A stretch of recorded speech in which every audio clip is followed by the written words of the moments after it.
está no ar o TV Câmara Entrevista. Até junho deste ano, Rio Grande do Sul teve mais de 1.000 casos de dengue registrados. O número é 60 vezes maior se comparado ao mesmo período de 2018.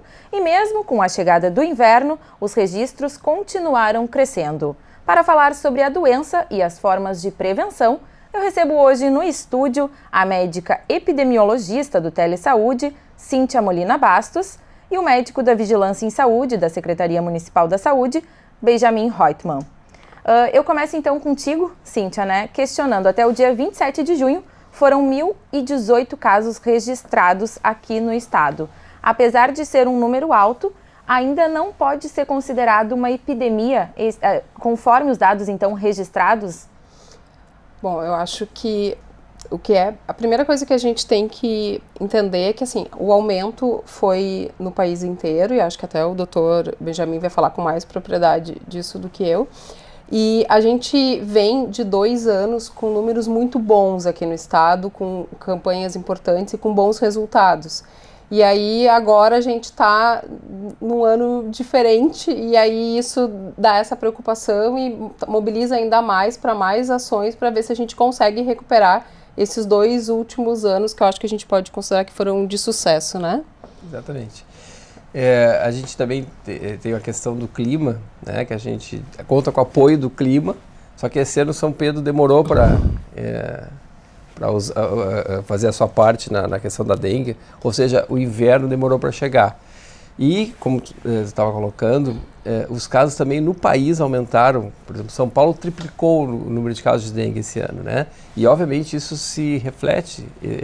A gente não vive isoladamente. Então, essa comunicação, né, esse transporte entre as pessoas aqui e do resto do país, esse aumento do número de casos no país, refletiu-se aqui no Rio Grande do Sul e em Porto Alegre. Em Porto Alegre, a gente teve um aumento expressivo no número de casos, né? No último boletim a gente tem 436 casos confirmados em moradores de Porto Alegre de dengue esse ano. Realmente foi um número muito acima do que nós tínhamos nos anos anteriores. Certo, Benjamin, tu falou aí da questão climática, né? Hoje a gente tem o inverno, mas as temperaturas aqui em Porto Alegre, também no estado, elas oscilam cada vez mais, né? Chegam aí, passam dos 25 graus, algo que não era tão comum há alguns anos atrás. Como trabalhar, né, e não contar mais com a temperatura como um fator favorável, né, à queda desses números que registram aí os casos de dengue? Há várias teorias, colocando que as mudanças climáticas vão realmente aumentar, por exemplo, a população de mosquitos, né? Que a nossa área, que é uma área chamada subtropical, de transição, está se tornando uma área tropical, ou seja, os períodos de calor vão ser mais frequentes, mais constantes. Bom, enfim, a gente também tem que pensar que a dengue ela não é uma coisa que a gente vai ficar só dependendo do tempo. A gente tem ações próprias, tanto o poder público quanto a população, para combater ou para diminuir o número de casos. Se a gente for falar, por exemplo, dos mosquitos, né, a gente sabe que eles são criados, eles aparecem diante de certas situações, como o acúmulo de água parada. E esse tipo de trabalho, quer dizer, além da orientação dos agentes de saúde, né, cabe à população cuidar no seu entorno, na sua residência ou até na rua, onde eles moram, para evitar que haja esses criadores. Então isso vai ser mais uma maneira de diminuir o número de mosquitos. Como ela é uma doença transmissível por mosquitos, se a gente diminui o número de mosquitos, a gente vai diminuir a transmissão da doença. Essa é uma das coisas que a gente tem para fazer. Certo, antes de entrar nas formas de prevenção, gostaria de falar também dos casos autóctones aí, que são a maioria, né, aqui no estado e também em Porto Alegre. Gostaria que tu explicasse o que isso representa, né? Então, geralmente o primeiro caso, por exemplo, agora nós temos o inverno, a gente espera, por exemplo, nós estamos há 2 semanas sem nenhum caso novo, a gente espera que continue assim. Quando vier o verão, vão com as viagens, né? Fim de ano, carnaval, férias, as pessoas vêm e vão trazer de novo a doença para cá. O mosquito continua aqui, ele vai aumentar a população no verão, as pessoas vêm com a doença e aí começa a transmissão dentro da cidade, que a gente chama de autóctone, né? Então, por exemplo, a gente teve pessoas que trouxeram o mosquito Fernando de Noronha, de Palmas, de Belém do Pará, trouxeram a doença, eu quero dizer. De Palmas, Belém do Pará, Vitória, Espírito Santo, eles vêm para cá e se a gente não fizer uma ação local imediata, se a gente não tiver um diagnóstico precoce, esse doente vai passar para outras pessoas. A gente teve aqui, por exemplo, nesse ano, um surto importante numa região em Porto Alegre, na região norte, no bairro Santa Rosa de Lima, mais da metade não, 3/4 dos casos foram exatamente nessa região, quer dizer, um passava para o outro, né? Quer dizer, a vizinhança toda praticamente se contaminou com a doença.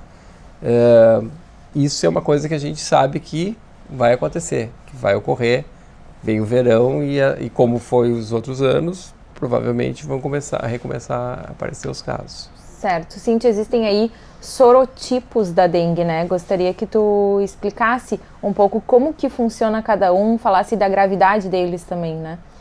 Tá. Então, de forma geral, assim, a gente tem 4, né? O 1, o 2, o 3 e o 4. E a gravidade da doença, ela é associada normalmente à segunda contaminação. Então, de forma geral, se tu tem a primeira vez dengue, tu vai ter uma doença com comportamento teoricamente benigno, né? No sentido de que tu vai ter febre, vai ter todos os sintomas, mas tu tem menos chance de ter a dengue hemorrágica. Numa segunda contaminação, aumenta. Aí, o porquê a gente se preocupar bem com esses sorotipos que vêm. Então, a gente vai ter um tipo circulante, 2 circulante, sempre que tu tiver entrada de um sorotipo novo, né, diferente daqueles que são os locais, tu vai aumentar a chance de dengue hemorrágica, porque tu vai aumentar a chance daquelas pessoas que já tiveram um tipo de dengue, seja ele qual for, ter um novo e ter uma doença mais grave. E isso também é importante a gente ter esse conhecimento e entender, e por isso a necessidade de fazer diagnóstico, de identificar, e dos órgãos de vigilância estarem sempre preocupados em tentar saber bem qual é o sorotipo e querer coletar os exames a tempo para saber, nem sempre para aquele diagnóstico daquela pessoa ali. Isso a gente vê muito quando está no atendimento clínico, né? O paciente às vezes tem uma angústia muito grande em saber o dele, mas muitas vezes o nosso grande objetivo de entender o que está acontecendo é para conseguir prever o que pode ter de fenômeno maior, né? De tu ter muitos casos de hemorrágica, porque, por exemplo, entrou um novo sorotipo que não é o nosso. Então, de forma geral, é isso. A gente tem 4 com comportamentos, digamos assim, parecidos e que o maior risco, o problema, seria a segunda vez que tu vai ter, que seria um novo sorotipo. Essa questão que tu falou só, nós temos 4 sorotipos, né? E entrar um novo, seria algo ainda desconhecido? Não. Por exemplo, vou dar um exemplo, tá? A gente tem aqui o sorotipo 1, tá? Então, todas as pessoas que estão tendo aqui estão tendo aquela dengue lá, o número 1. É dengue. Uhum. Aí vem alguém de fora com o vírus 2, que não é um vírus que está aqui, que nunca teve, e aí a pessoa que teve o 1, ela vai entrar em contato com o 2 e vai ter a segunda vez dengue, com um novo sorotipo para ela. Quem já teve a dengue no sorotipo 1, pode ter dengue de novo no sorotipo 1? Exatamente. No sorotipo 1 não pode mais, aí teria que ser outro, é isso? No sorotipo 2. Isso mesmo. E depois no sorotipo 3. Então, tu pode ter, digamos assim, na teoria, né? Porque essas coisas, mas assim, a princípio tu poderia ter dengue 4 vezes. Isso a primeira vez a doença é mais branda, benigna. Quando tu tem a segunda vez, tu tem um caso mais grave.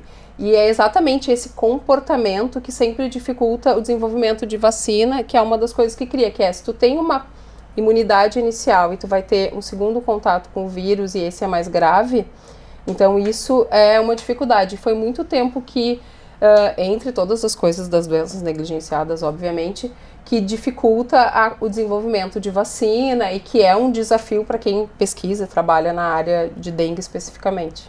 Exatamente. Além disso, talvez por ter esses 4 tipos e a gente não ficar com imunização para eles de uma vez na primeira infecção, que a gente pode ter 4 vezes a dengue, que é uma doença que permanece.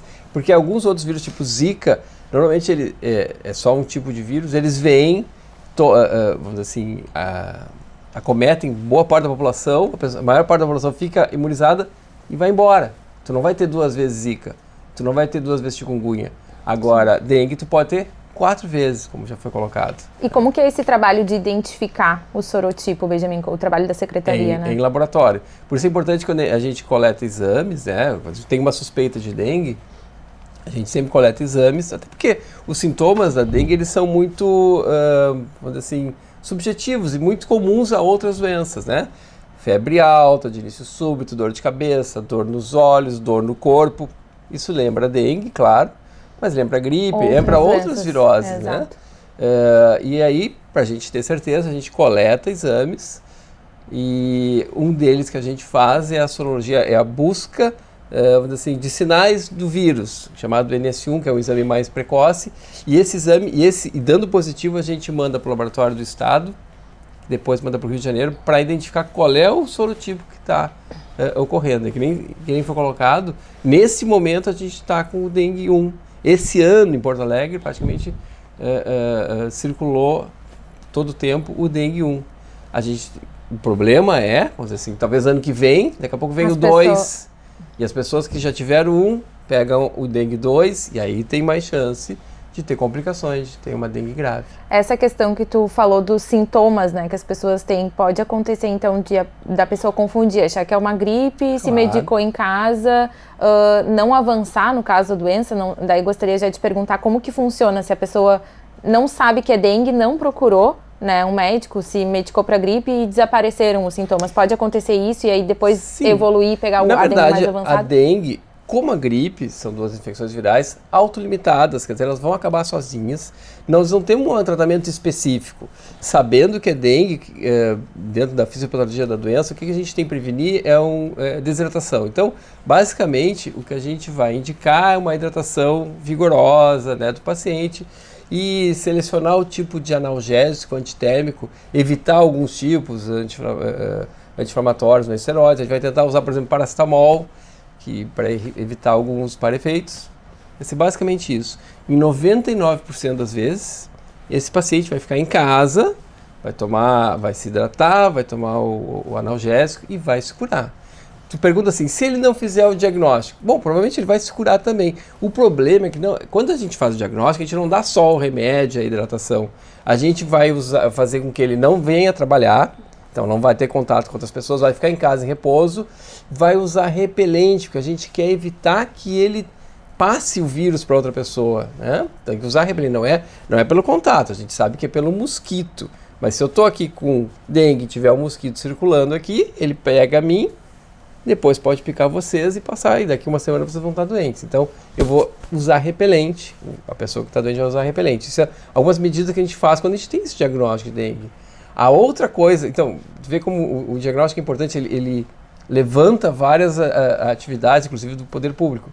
Aqui que a gente faz na vigilância. Imediatamente, quando a gente tem um caso de dengue positivo, a gente vai para os colegas do controle de vetores e eles vão na casa, não exatamente na casa, mas ao redor da casa do paciente, um raio de 150 metros, aplicar inseticida para baixar ou zerar a população de mosquitos. Também num esforço ainda para não passar para as outras pessoas a doença. Além disso, agentes de saúde vão visitar casa por casa para ver se tem outros casos de doentes sintomáticos ou também orientar se tem acumuladores de água, assim, ou tem criadouros de mosquitos. Então tu vê que um caso, quer dizer, quando tu faz um diagnóstico e faz um diagnóstico precoce, isso levanta várias atitudes para tentar fazer com que aquilo ali não vire um surto. E bem interessante essa questão que tu chamou a atenção, que hoje, nesse ano, no caso, aqui em Porto Alegre é mais comum esse tipo 1, mas é aí um sinal de alerta, de repente, para o próximo ano.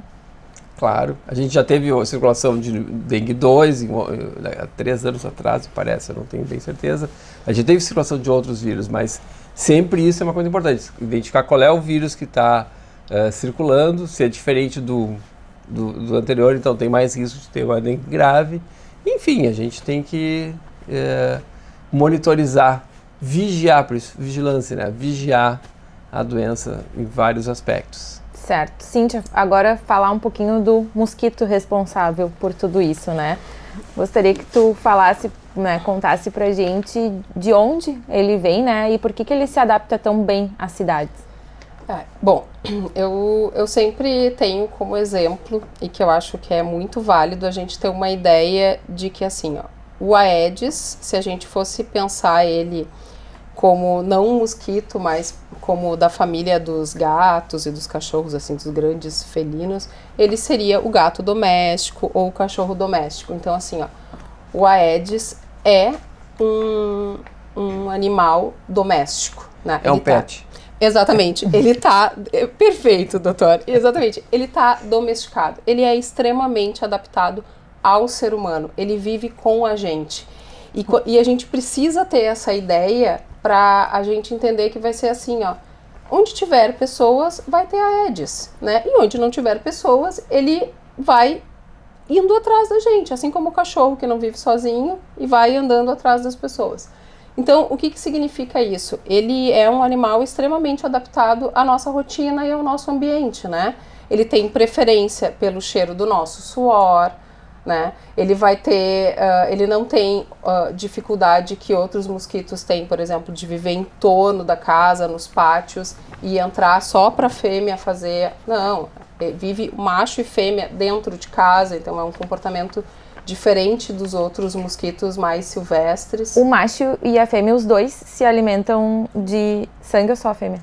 Não, aí vem a parte de separar, né? Então, o mosquito, ele não se alimenta de sangue, né? Ele utiliza, a mosquita, digamos assim, a fêmea, ela utiliza o sangue para a parte dos ovos, para a maturação dos ovos, digamos assim. Ela precisa fazer isso para conseguir procriar. Tá? Então é por isso que acontece. Qualquer sangue, tá? Não precisa ser de pessoas. Mas aí vem isso. É extremamente adaptado aos seres humanos, os seres humanos estão ali disponíveis, né? Foi o nicho de evolução do mosquito, então não adianta a gente simplesmente chegar e dizer, não, mas nós vamos dar um jeito. Não, ele está muito adaptado a gente, então a gente precisa modificar os nossos hábitos se a gente quiser diminuir a população do mosquito. E eu acho que tem que ter muito a ideia do diminuir, né? Porque eu não consigo imaginar, assim, claramente eliminar. Não existe. Porque é um animal muito adaptado, né, a gente. E enquanto a gente existir, eu acredito que vai ter uns Aedes, tanto que o nome vem, né? Egito vem disso, de estar há muito tempo, desde o tempo do Egito. Então, assim, ele vai estar ali com a gente. Então, o nosso papel é conseguir manter uma população de mosquitos controlada, cuidando. E aí uma outra coisa que a gente pode é um pouco isso, se a gente está doente e passa repelente e não permite a picada, digamos assim, a gente também mantém essa população de mosquitos livre de doença, de ter vírus circulante no inseto, né? Então, o que é interessante? Ele vai ter mais atividade nos mesmos horários de atividade que o ser humano, ele vai ter preferência pela mesma temperatura que para nós é agradável, então frio extremo não é bom pra gente, para ele também não. Calor extremo não é bom pra gente, para ele também não. Ele está adaptado à nossa realidade. Então, eu sempre digo, quer saber o que o Aedes gosta? Pensa o que uma pessoa faria, porque a adaptação é junta, assim, eles têm uma vida muito parecida em momentos de atividade, horário de alimentação, é tudo parecido. Ele está com a gente, aprendeu a se reproduzir nos objetos que a gente deixa e se adaptou bem. E quais são as características dele? Além, tu falou dos hábitos, né? As características físicas mesmo do mosquito, né? Bom, isso eu acho importante, eu não sei a opinião do Dr. Benjamin, mas eu tenho um pouco de ressalva a ideia das pessoas olharem e dizer assim, isso é um Aedes ou isso não é a olho nu, né?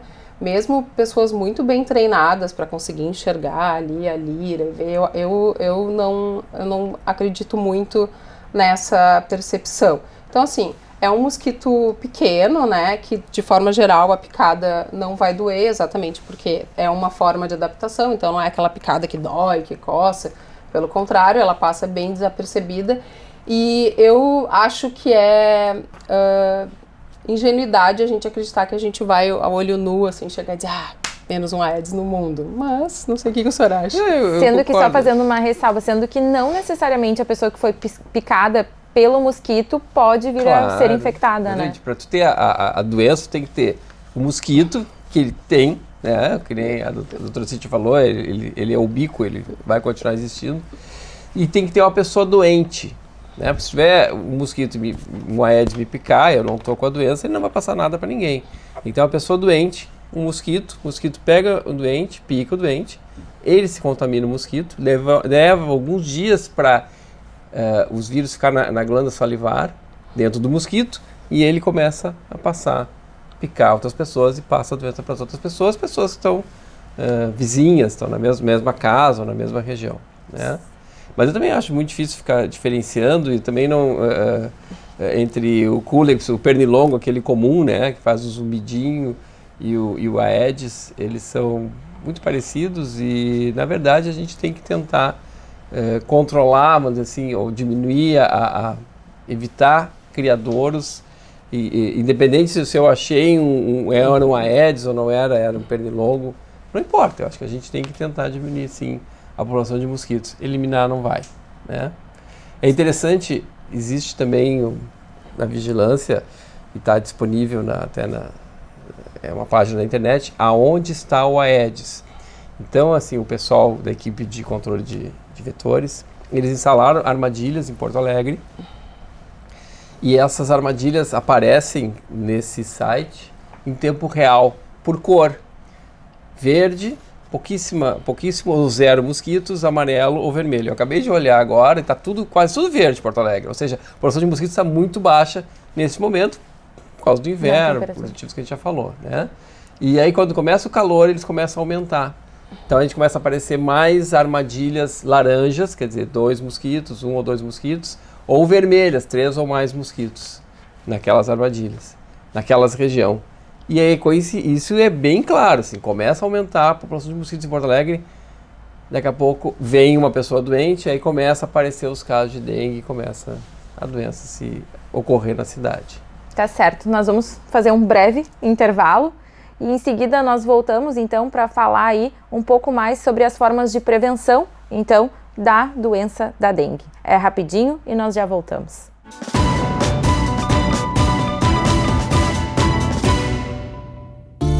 Se você quer conhecer melhor a história do estado gaúcho, o lugar é o Memorial do Rio Grande do Sul. Com o objetivo de divulgar a cultura e a memória do nosso povo, a instituição abriu as portas em 1996. A ideia só pôde ser concretizada através de um convênio entre o governo federal e estadual. O antigo prédio dos Correios, situado na Praça da Alfândega, no centro de Porto Alegre, foi doado para abrigar o Memorial Gaúcho. Como condição, ficou acertada a criação de um museu e uma agência postal. Mas para acolher o acervo, foi necessário revitalizar o prédio. Hoje, o museu conta a trajetória do estado por meio de objetos, mapas, gravuras, fotos, livros e depoimentos importantes sobre fatos marcantes ocorridos. O espaço também une a história a modernas tecnologias. Desta forma, permite a integração com o público e o fácil entendimento dos conteúdos. Tudo isso em um dos mais belos e importantes edifícios históricos da capital. O Memorial do Rio Grande do Sul fica na Rua 7 de Setembro, número 1020, na Praça da Alfândega, no centro de Porto Alegre. O agendamento de visitas guiadas pode ser feito pelo telefone 3224-7210.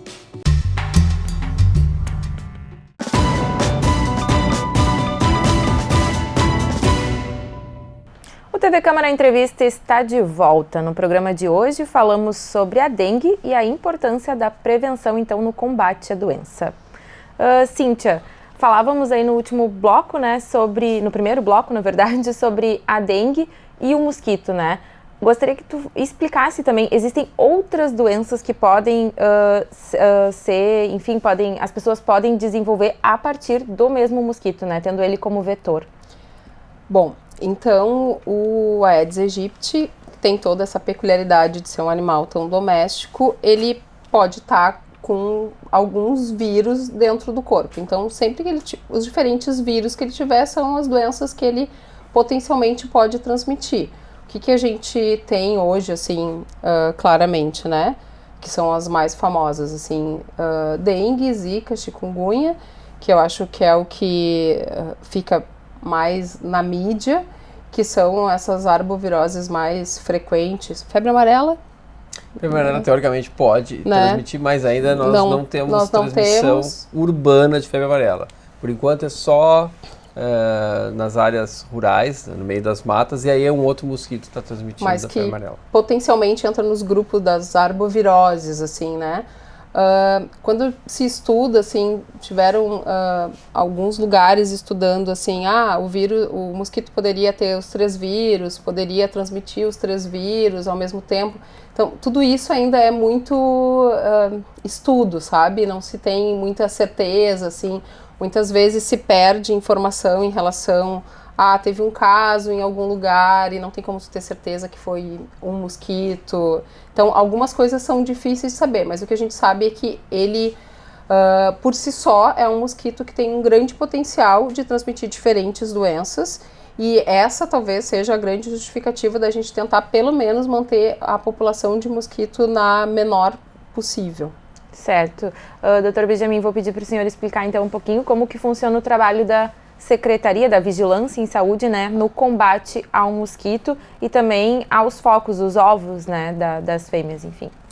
Então, a gente começa tentando fazer um diagnóstico precoce, né, a gente tenta sensibilizar todas as emergências, as unidades básicas de saúde, onde os pacientes chegam para consultar, para que assim que tiver um caso suspeito, liguem para nós, liguem para a vigilância imediatamente na hora do atendimento, para a gente já providenciar o caso, coleta de exames. Esse ano, inclusive, a gente conseguiu com o laboratório do município que os exames sejam coletados e realizados no mesmo dia. A gente tem uma resposta muito rápida, no mesmo dia ou em 24 horas a gente já sabe se tem ou não, se é ou não um caso de dengue, para aí começar as medidas secundárias. Depois do diagnóstico, imediatamente a equipe, como eu estava referindo antes, de controle de vetores, vai fazer não só a aplicação de inseticida, mas também uma busca de outros casos na região. Junto com os agentes de saúde, vão procurar combater focos, né, de criação do mosquito, né? Então, vão entrar de casa em casa, vão olhar os jardins, vão olhar os quintais, para ver se tem algum local onde existe água parada. Porque às vezes a gente não se dá conta, mas às vezes tem uma garrafa vazia, está vazia, mas chove, enche de água, né? E pronto, ali já, logo depois que acaba a chuva, é um local propício para a criação de mosquitos, né? Então, ali tem uma orientação na população para tentar eliminar esses criadouros, né, nas suas casas ou nas calçadas ao redor, na rua. A aplicação de inseticida para que aquele foco, aquele doente que foi localizado, aquilo ali não passe adiante, não vá para outros casos. Nós temos aí, o senhor mesmo colocou, mais de 400 casos registrados neste ano, né? Exato. O foco maior é ali na Zona Norte de Porto Alegre? Santa Rosa de Lima é um bairro ali na Zona Norte, contíguo ao Rubem Berta. Isso. E ali tem mais 330 casos só ali. Por que o foco é tão grande nessa região? O que acontece ali? Quais são as características, pois né? É. Então, assim, o pessoal que tem ido lá fazer as visitas, né, teve mais de 60 visitas para aplicação de inseticida, para orientação da população. Coloca que é uma densidade populacional alta, tem muita gente, está colocando onde tem mosquito tem gente. Além disso, são casas, né? Muitas delas têm quintais, então é um local propício para ter acúmulo de água. Tem alguns acumuladores, que a gente chama, são pessoas que acumulam lixo, acumulam objetos na sua propriedade. Isso favorece também, né, acúmulo de água. E acho que isso são fatores bem importantes que dificultam para que se diminua a população de mosquitos naquela área. Certo. Cíntia, o inseto, o mosquito, né? Temos aí então as maneiras do inseticida. Eu gostaria que tu falasse um pouquinho também no combate aos criadouros. Por exemplo, Água sanitária mata o mosquito, borra de café que as pessoas utilizam às vezes em vasos de plantas para não matar as orquídeas mesmo, né, que acumulam um certo nível de água ali. O que pode, o que é válido, o que não é no combate às larvas e aos criadouros, né? Bom, então vamos ao... Eu acho que a gente sempre tem que começar do mais simples. O mais simples é limpar mecanicamente, né? Então, assim, tem poucas bromélias, poucas orquídeas, tem que passar pano. Dentro de casa tem que passar pano. Aí eu tenho um jardim gigante, que é impossível fazer isso. Muitas vezes dá para fazer com mangueira, daí tem a questão da água, ecologicamente falando, né? Teoricamente, algumas concentrações de água sanitária seriam efetivas. Muitas vezes a gente tem receio de orientar isso, porque garantir uma concentração adequada também nem sempre é fácil. Mas o que a gente tem que enxergar? A primeira opção da fêmea não é a bromélia. A primeira opção, como bom animal domesticado, é materiais produzidos pelo ser humano. Então vai ser plástico, vai ser... E isso é importante. Mas se encontrou em bromélia, sim, se está todo o ambiente limpo e aí não tem, provavelmente ela vai ir para onde está disponível. Mas assim, o primeiro lugar, se tiver disponível plástico, vai ser em plástico e vai ser em produtos humanos, né? E nesse momento a gente tem que visualizar ali, né? Ela vai colocar os ovos, se aquilo ali secar, muitas vezes o ovo fica viável e quando molhar ele pode continuar o seu desenvolvimento. O fato de ter secado não garante que ele vai ficar inviável, depende da fase em que isso aconteceu. Então não adianta simplesmente secar, né? Tem que fazer remoção mecânica, tem que limpar as coisas que vão ficar para pegar água. Então, pratinho de planta, ou vai limpar várias vezes, uma vez por semana, ou vai ter que botar a terra para que não seja um acúmulo. Não adianta passar uma aguinha, tem que limpar, né? Tem que fazer remoção mecânica. E eu acho que isso é uma coisa que a gente tem que pensar em todo o tempo. Assim, eu vou ter um cachorro, eu vou ter que cuidar dele, né? Então eu vou ter que limpar o pratinho de água dele de verdade, sim, porque senão, além de todas as dificuldades para o animal, tem o risco de que o pote de água do cachorro seja mais um criadouro. E existem na internet, tem aplicativo do Ministério, o Ministério tem sempre colocando checklist pra gente fazer na casa. Eu acho que vale olhar uma vez a tua casa, assim, item por item, para tu identificar os locais e aquilo colocar no processo de limpeza e higiene da casa, que vale para tudo, assim, né? Essa questão que tu falou da água do cachorro mesmo, né? Qual que é o tempo propício aí pro mosquito de uma água considerada limpa e parada, enfim, que o mosquito gosta?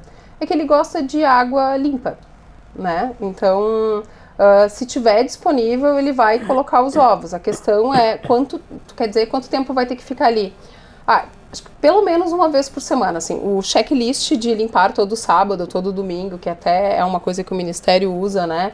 Eu até acredito, né? É que normalmente nas casas, assim, as pessoas trocam água, mas hoje, por exemplo, é muito comum nas ruas mesmo, né? As pessoas colocam para cães que, enfim, que moram na rua, ficam ali os potinhos com água, né? Acumulando. Alguém tem que limpar.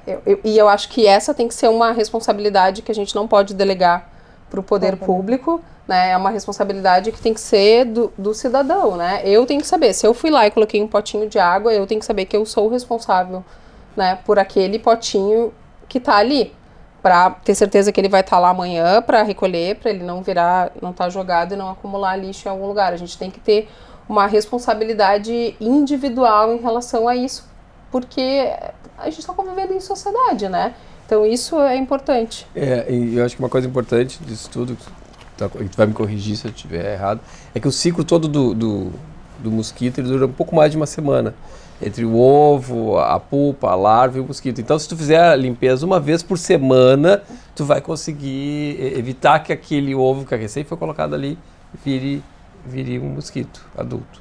Certo. O ovo também gostaria que vocês falassem, né? Ele sobrevive a baixas temperaturas, enfim, é muito mais difícil, né, esse controle, então tem que ter um cuidado ainda maior. É assim, então, o que vai fazer a velocidade digamos assim, de quantos mosquitinhos vão nascer tem a ver com o tempo. Então, se a gente está em temperatura ótima, a gente tem pelo menos uma semana, né? Então, assim, se tu tá no verão, uma vez por semana. No inverno, talvez não precisasse. Daí entra naquela coisa, quanto que a gente acredita nesse nosso novo tempo que está acontecendo aqui, né? Mas aí, o ovo, dependendo do momento que ele tiver, que chegar o frio, né? Então, se tiver num momento que ele já é viável e chegar o frio, ele para, mas ele não morre, digamos assim. Ele só interrompe o processo. Basta chegar o calor que tudo vai e na mesma velocidade que o calor propiciar. Então, se vier para uma temperatura ótima para o desenvolvimento, ele vai desenvolver, e quanto melhor a temperatura e melhor o ambiente, mais rápido esse processo acontece. Então, tu pode ter que esse processo todo que o Dr. Benjamin falou acontecer em 7, 8 dias, mas ele pode acontecer em 40. Aí depende de todos os fatores. Só que se a gente quer diminuir a população, a gente tem que pensar no pior cenário, que é o menor tempo, né? Certo. E gostaria que tu falasse também da questão de fêmeas infectadas, né, já produzem ovos infectados, né? Isso. Existe um potencial de que, se a fêmea tem o vírus circulante da dengue, zika, chikungunya, ela possa passar não para 100%, mas para alguns ovos, e isso fazer com que o mosquito já nasça com o vírus. Então, isso é importante porque é uma das formas de transmissão, inclusive, da dengue dentro do país, assim, porque o mosquito ele não voa longe, né? Por isso que lugares de muita concentração de pessoas é fácil, né? Ele circula um pouquinho. Mas os ovos podem ficar na roda de um caminhão em algum lugar e transitar pelo país, e isso é uma das formas de disseminação da doença e do mosquito, fora a transmissão humana, né? Da gente estar carregando o vírus e viajar, que hoje é muito mais fácil, né? Certo. Benjamin, gostaria que tu falasse, né? A gente comentou no intervalo a questão, às vezes as pessoas ficam mais espantadas, chocadas com questões que não precisariam tanto, como é o caso de arroios, lugares sujos, né? O mosquito não se prolifera nesses locais. E gostaria também que tu falasse da questão das piscinas, né? Água parada, de que maneira que ela tem que ser limpa a ponto do mosquito não conseguir se proliferar nela? Então, a doutora Cíntia já colocou, o Aedes ele gosta de água limpa, né? Os arroios, aquelas águas sujas que a gente encontra em qualquer cidade, na nossa também, geralmente favorece o crescimento de outro mosquito, o Culex, que é o pernilongo comum, o mosquito comum que as pessoas conhecem bastante. O nosso Aedes, que é um mosquito, é um pet nosso, né? Ele gosta de água parada, água limpa. Piscina é um bom local para ele se reproduzir, claro. Estamos falando de piscinas que não são tratadas, porque as piscinas são tratadas normalmente, obrigatoriamente, com cloro, e isso iria certamente inibir o crescimento de mosquito e qualquer outro micro-organismo. Mas a gente sabe que às vezes o pessoal não trata suas piscinas, elas ficam paradas, e aí é um ponto de favorecimento para o aparecimento do mosquito. Certo. Existe algum canal de denúncia caso a população tenha ali um vizinho que não está cuidando da piscina e quer denunciar? Todas as denúncias, enfim, ou solicitações, a gente pode ligar, no caso de Porto Alegre, para o 156.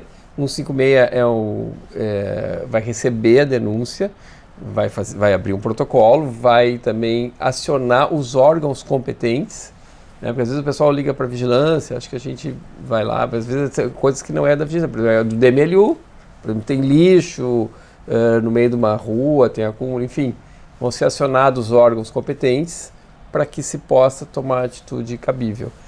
A gente sabe assim que a questão de piscinas, mais especificamente, ou água parada, ou assim casas que não vou dizer abandonadas, mas cujo dono não mora ali, né? São terrenos às vezes fechados, são mais difíceis de se entrar.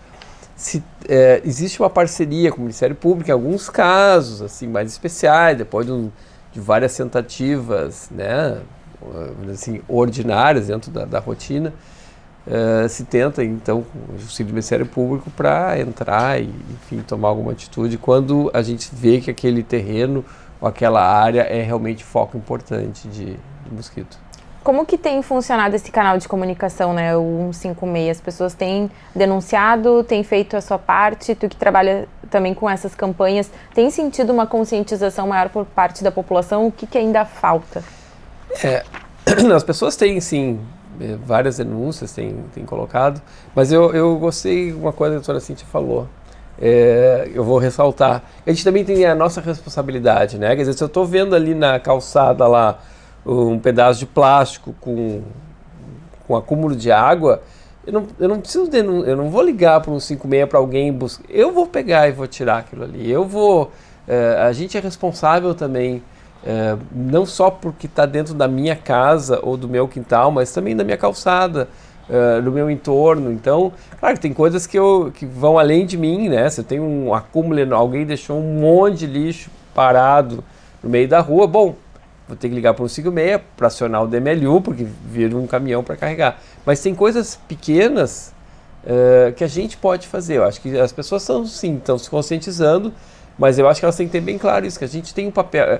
Todos têm um papel, né? A gente tem às vezes um pouco uma mania assim, vou ligar que o prefeito, a prefeitura vai lá e vai resolver isso.